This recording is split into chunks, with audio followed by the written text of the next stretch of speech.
இந்த சைட் பார்த்தீங்கன்னா வந்து தேனி வத்தலகுண்டில் தான் எடுத்திருக்கிறோம். இது பார்த்தீங்கன்னா டோட்டல் பார்த்தீங்கன்னா 1200 ஸ்கொயர் ஃபீட் பார்த்தீங்கன்னா ஃபுல்லா வந்து நம்ம மொசைக்கு போட்டிருக்காங்க.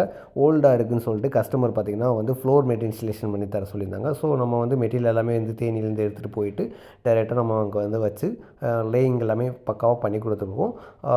ஃபினிஷிங் பார்த்தீங்கன்னா ஆஃப்டர் ஃபினிஷிங் வேறு லெவலில் இருக்குது. இந்த உடன் டைப் போட சொல்லியிருந்தாங்க. என்ட்ரன்ஸ் பார்த்தீங்கன்னா வந்து ஃபுல்லாக வந்து பேனல் டைப் மாதிரி அந்த பிளாங்க் டைப் சொல்லுவாங்க. அந்த மாதிரி நம்ம இன்ஸ்டலேஷனோட பண்ணி கொடுத்துருக்கோம். ஒவ்வொரு ரூமுக்குமே வந்து பார்க்குறதுக்கு யூனிக்காக சூப்பராகவும் இருக்குது. ஃபினிஷிங் பக்காவாக இருக்குது பண்ணி கொடுத்துருக்கோம். அது இல்லாமல் பார்த்தீங்கன்னா வந்து இதுக்கப்புறம் பார்த்தீங்கன்னா செப்பரேட்டாக வந்து ஒரு ஹால் மட்டும் தெரியணுன்றதுக்காண்டி டைல்ஸ் மாதிரியே போட்டு தர சொல்லியிருந்தாங்க ஒயிட்டில். அதுவும் நம்ம செப்பரேட்டாக பண்ணி கொடுத்துருக்கோம். இதெல்லாமே பக்காவான ஃபினிஷிங்கில் லோ காஸ்ட்லேயே நம்ம ஃப்ளோரிங் பண்ணி கொடுத்துருக்கோம். நிறைய கஸ்டமர் பார்த்தீங்கன்னா வந்து சென்னை, திருவண்ணாமலை, காஞ்சிபுரம் இந்த சர்க்கிள்லேருந்து நிறைய பேர் பார்த்தீங்கன்னா ஃப்ளோரிங் இன்ஸ்டலேஷன் பண்ணி தர சொல்லி நிறைய பேர் கால் பண்ணுறீங்க. பட் வந்து பார்த்தீங்கன்னா மினிமம் 500 ஸ்கொயர் ஃபீட்டுக்கு மேலே கொடுங்க. அப்படின்னா மட்டும்தான் நம்ம வந்து பண்ணி தர முடியும். வெளியூருக்கு வந்து கண்டிப்பாக அந்த ரேஞ்ச் பண்ணிங்கன்னா மட்டும் தான் எங்களுக்கு டிரான்ஸ்போர்ட், ட்ராவலிங் எல்லாமே வந்து கட்டுப்படி ஆகும்.